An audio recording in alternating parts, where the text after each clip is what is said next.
தமிழக சட்டமன்ற தேர்தலை முன்னிட்டு வேட்புமனு தாக்கல் இன்று தொடங்கிய நிலையில் கோவை கவுண்டம்பாளையம் சட்டமன்ற தொகுதியில் நாம் தமிழர் கட்சி வேட்பாளர் மா. கலாமணி ஜெகநாதன் தனது வேட்புமனுவை தாக்கல் செய்தார். தமிழக சட்டமன்ற தேர்தலில் நாம் தமிழர் கட்சி சார்பில் 234 தொகுதிகளிலும் ஒரே நாளில் வேட்பாளர்கள் மனு தாக்கல் செய்து வருகின்றனர். அதன் ஒரு பகுதியாகவே கவுண்டம்பாளையம் தொகுதியில் மா. கலாமணி ஜெகநாதன் போட்டியிடுகிறார்.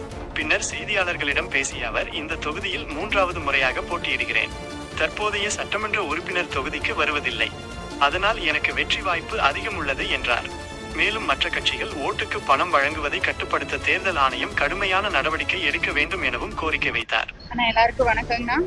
நான் நாம் தமிழர் கட்சி வேட்பாளர் கவுண்டம்பாளையம் சட்டமன்ற தொகுதி வேட்பாளர் கலாமணி ஜெகநாதனுங்கண்ணா. இன்னைக்கு 234 தொகுதியிலையும் நாம் தமிழர் கட்சி வேட்புமனு தாக்கல் பண்ணியிருக்காங்க. ரொம்ப சந்தோஷமா இருக்கு.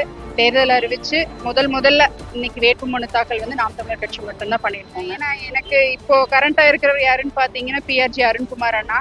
ஆனா அவர் களத்துக்கே வந்தது இல்லைங்க. நாங்க பரப்புரைக்கு போறோம். நிறைய மக்களுக்கு யார் MLA அவர் பேரே தெரியலீங்க. அவங்க எங்களை கேக்குறாங்க யாரு அப்படின்ட்டு.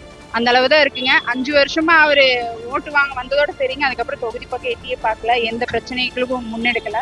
இந்த முறை நாங்க கண்டிப்பா எங்களுக்கு தான் சொல்லியிருக்காங்க. நான் கண்டிப்பா சொல்லியிருக்கேங்க. அவங்க வேலையை சிறப்பா செஞ்சா நல்லா இருக்கும். இந்த முறையும் வாக்குக்கு கேள்விப்படுறீங்க 10,000 கொடுக்குறோம், ஒரு வாக்குக்கு 10,000 கொடுக்குறோம், 5,000 கொடுக்குறோம் இப்போ சொல்றாங்க. தேர்தல் ஆணையம் அவங்க வேலையை கரெக்டா பண்ணாங்கன்னா பணம் கொடுக்கறத நம்ம தடுத்துடலாங்க.